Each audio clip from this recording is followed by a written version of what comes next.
एक सियाचिन ग्लेशियर से लेह लद्दाख से -50 डिग्री का कमाई है। एक छोटा सा पपलू गया था, बूढ़ा हो गया, और यही हमारी कमाई थी, और उसी से जो है हमने ज़मीन खरीदा था। और हमारे पास अभी कुछ भी नहीं है, हमारे पास बच्चों को पढ़ाने तक का पैसा नहीं है हमारे पास। और आज मैं ऐसी पूरी ज़िंदगी हमने जवानी फ़ौज में दे दिया, पूरे देश की सेवा में दे दिया, और मैं एक बच्चों को घर तक नहीं बना के दिया। और सभी आईजी साहब से भी, डीआईजी साहब से भी मिला है, एसडीओ साहब से भी मिला हूँ, और एसपी रूरल साहब से मिला हूँ, एसएसपी साहब से, डीएसपी सभी से मिला हूँ, और एलआरटीसी से भी मिला हूँ, लेकिन अभी तक हमारा कोई समाधान नहीं है। सीओ साहब और गोड़ा ने जो है हमारा नाप कब के दे दिया है कि हम आपका ज़मीन इतना है। 3 सितंबर 2022 को उन्होंने नाप कर दे दिया है कि ये ज़मीन आपकी है और इतना जगह है। आप 5 ताला तोड़ करके घुस गया था, इसी कारण से मैं यहाँ पर छुट्टी लेके आया था। मेरी मिसेस को जो है बच्चों को बुरी अभद्र भाषा से गाली गलौज किया, उसके बाद धमकी दिया कि तुमको इसी ज़मीन में गाड़ देंगे। पहले मुख्यमंत्री हेमंत सोरेन जब प्रोजेक्ट मंत्रालय से बाहर निकल रहे थे, तब एक आर्मी के जवान से उन्होंने मुलाकात की थी। आर्मी के जवान ने अपनी समस्या मुख्यमंत्री हेमंत सोरेन के सामने रखी थी और मुख्यमंत्री से अपील की थी कि उनकी समस्या का समाधान किया जाए। मुख्यमंत्री हेमंत सोरेन ने तत्परता दिखाते हुए, गंभीरता दिखाते हुए वहीं से रांची डीसी को फ़ोन किया था और कहा था कि इनकी समस्या का समाधान किया जाए। जो जवान मुख्यमंत्री हेमंत सोरेन से मिले थे वो इस वक्त हमारे साथ हैं। इनका नाम है नागेश्वर महतो। दरअसल ये ज़मीन की समस्या को लेकर मुलाकात किए थे, लेकिन इनकी समस्या का समाधान हुआ या नहीं हुआ ये हम जानेंगे। नागेश्वर जी, आप मुख्यमंत्री से मिले थे, मुख्यमंत्री ने वहीं से रांची डीसी को फ़ोन किया था, क्या समस्या था? समस्या सर, मैंने सामलोंग में 2.25 कट्ठा 2012 में ख़रीदा हुआ है। उसका हमारा मोटेशन भी हो रखा है, हाउस होल्डिंग भी है, रसीद भी कटता है, उसमें बिजली का तार भी है, पानी का कनेक्शन भी हमने लिया हुआ है, बाउंड्री वाल हमने खुद किया था, और उसमें छोटा सा हमने मकान भी बनाया हुआ है, और मैं आराम से वहाँ पर रहता था। लेकिन एक ज़मीन दलाल मनीष राही का उसमें बुरी नज़र था, और वो हमारे ज़मीन को 5 दिसंबर 2012 का जब मैं कोर्ट के डेट में गया था, तब अवैध रूप से हमारे मकान में घुस गया है, और अभी तक हमारा वहाँ खाली नहीं कर रहा है। आप कहाँ पर पोस्टेड हैं अभी मैं लद्दाख चाइना बॉर्डर में ड्यूटी कर रहा हूँ, और मैं छुट्टी में 4 नवंबर 2022 को उन्होंने फिर हमारे ज़मीन का गेट जो है तोड़ दिया था, 5 ताला तोड़ करके घुस गया था। इसी कारण से मैं यहाँ पर छुट्टी लेके आया था। मेरी मिसेस को जो है बच्चों को बुरी अभद्र भाषा से गाली गलौज किया, उसके बाद धमकी दिया कि तुमको इसी ज़मीन में गाड़ देंगे। अच्छा, तो आप जो हेमंत सोरेन से मिले मुख्यमंत्री जी से, तो उनको क्या बताए थे?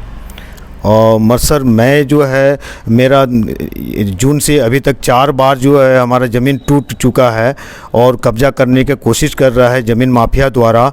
लेकिन अभी तक सर हमारा नामकुम थाना में चक्कर काट रहे हैं, लेकिन कोई भी एफआईआर जो है नहीं लिया जा रहा। मैंने उच्च अधिकारियों से भी कांटेक्ट किया है, लेकिन अभी तक हमारा कोई भी एफआईआर नहीं लॉन्च हुआ है।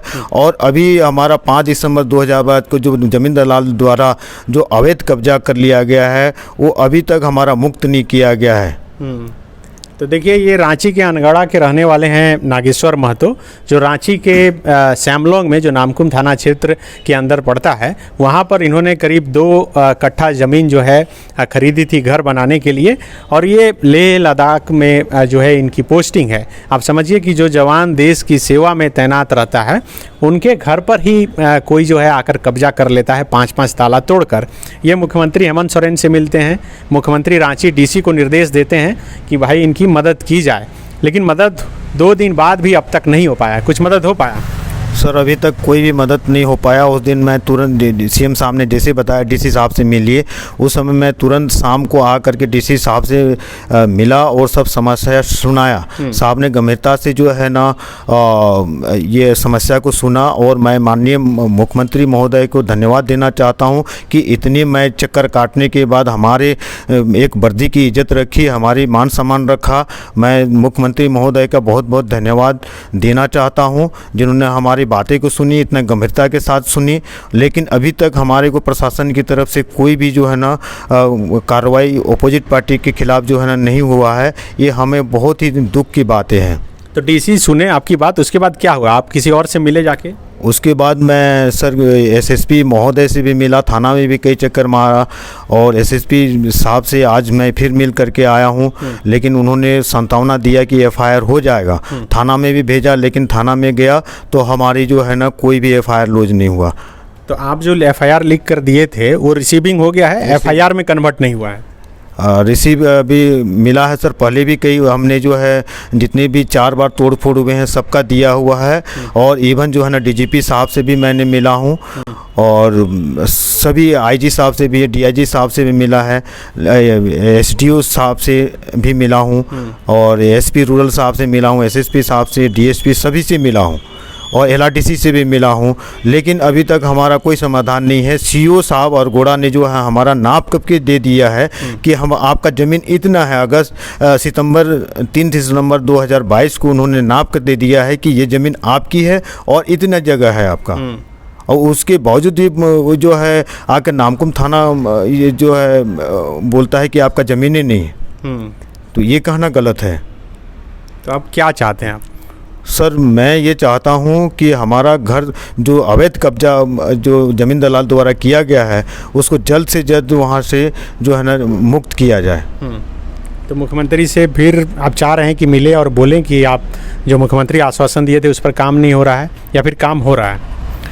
सर मुझे नहीं लगता है कि कोई काम हो रहा है, क्योंकि आज एक एसएसपी महोदय ने बोला थाना में जाओ, और अभी तक एफआईआर नहीं हो पाया है, और वो अवैध जो घुसा हुआ उस आदमी को निकालने की अभी तक किसी भी प्रशासनिक अधिकारी ने नहीं बोला है कि हम आपको निकाल देंगे। एसएसपी साहब ने भी आज बोला कि हमारा अधिकार में नहीं है कि एक जो है ना कोई घुस गया उसको ज़मीन से निकालने का। ये चीज़ें जो है ना थाना में बोल रहा है। तो सर हमारे को जो है अभी हमारा घर खाली कैसे होगा?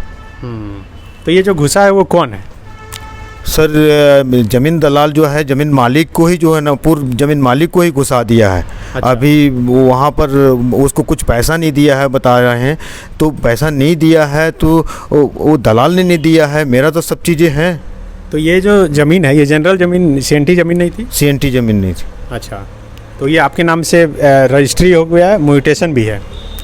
मोटेशन भी है, रजिस्ट्री भी है, हाउस होल्डिंग भी है, बिजली का कनेक्शन भी है और पानी का कनेक्शन भी है। मैं कंटिन्यू रसीद जो है सरकार को रेंट दिए जा रहा हूँ। तो उस ज़मीन पर कोई केस चल रहा है या 144 वगैरह लागू है? 144 लगी थी और केस अभी भी चल रहा है। तो अपोजिट पार्टी ने ये क्लेम किया है कि हमको पैसा नहीं दिया, लेकिन सर हमने 8 लाख तो हमने चेक से दिया हुआ, बाकी सारी चीज़ें की इसकी हमारा पैसे देने के बावजूद भी जो है, और उन्होंने मजिस्ट्रेट के सामने बोला भी है कि हमने पैसा सब कुछ मिल चुका है और हम अब शांतिपूर्वक कब्जा में थे, सब चीज़ें हम वहाँ पर शांतिपूर्वक रहे थे। लेकिन ये जो प्रोफेशन जो है उस ज़मीन मालिक का है कि किसी को जो है ना परेशान करके जो है मजबूर करो और उस ज़मीन को ज़्यादा रेट अभी हो गया है, ज़्यादा रेट में बेच दो। तो देखिए, देश के बॉर्डर पर तैनात जो जवान होते हैं आर्मी के, उन्हें छुट्टी इसलिए मिलती है कि वो परिवार के साथ समय बिता सकें। लेकिन झारखंड में अब ऐसा देखने को मिल रहा है कि देश के बॉर्डर पर जवान तैनात छुट्टी में इसीलिए आते हैं ताकि अपनी ज़मीन बचा सके। इससे पहले भी मैंने आपको एक कहानी दिखाई थी और ये दूसरी कहानी है जो नागेश्वर महतो की कहानी, कि किस तरह से 2 कट्ठा ज़मीन लेकर इन्होंने घर बनाया था और इनके घर पर जो है किस तरह से कब्जा कर लिया गया है और उसकी ये लड़ाई लड़ रहे हैं। सभी को पत्र लिख चुके हैं। अंतिम में इन्होंने मुख्यमंत्री हेमंत सोरेन से मुलाकात की है, लेकिन अब ये बता रहे हैं कि 2 दिन बाद भी इन्हें अब तक कोई मदद नहीं मिली है। हम उम्मीद करेंगे कि अगर मुख्यमंत्री हेमंत सोरेन तक ये वीडियो पहुंचता है तो ये नागेश्वर महतो के मामले को गंभीरता से देखें और जो जीवन भर की कमाई से इन्होंने जो ज़मीन खरीदी है अपने बच्चों के लिए, परिवार के लिए, उस ज़मीन की रक्षा हो सके। अब क्या बोलना चाहेंगे मुख्यमंत्री जी से? सम्मानीय मंत्री हमारे मुख्यमंत्री महोदय से मैं ये आग्रह करना चाहता हूँ कि प्रशासन को एक बार पुनः जो है आदेश दें कि हमारा घर जल्दी से जल्दी अवैध कब्जा से मुक्त किया जाए, क्योंकि ये हमारा कमाई एक सियाचिन ग्लेशियर से लेह लद्दाख से -50 डिग्री का कमाई है। एक छोटा सा पपलू गया था, बूढ़ा हो गया, और यही हमारी कमाई थी और उसी से जो है हमने ज़मीन खरीदा था। और हमारे पास अभी कुछ भी नहीं है, हमारे पास बच्चों को पढ़ाने तक का पैसा नहीं है हमारे पास। और आज मैं ऐसी पूरी ज़िंदगी हमने जवानी फौज में दे दिया, पूरे देश की सेवा में दे दिया, और मैं एक बच्चों को घर तक नहीं बना के दिया। अच्छा, ठीक है, होगा, हम लोग प्रयास कर रहे हैं। सर धन्यवाद। बायोम ने दिए हैं नीट 2022 के Jharkhand toppers. Class 8, 9, 10, 11th and 12th के स्टूडेंट्स के लिए आ गया है बायोम टैलेंट रिवॉर्ड एग्जामिनेशन, जहां उड़ान एडमिशन स्कॉलरशिप में पाएं up to 1.25 crore discount and up to 100% scholarship in classroom program along with cash prize and reward. बायोम हीनू एवं नगरा टोली रांची। विवेकानंद विद्या मंदिर स्कूल एक CBSE affiliated English medium coed school है। हम शिक्षा के साथ संस्कार देते हैं। thefollowup.in. Like, share and subscribe. www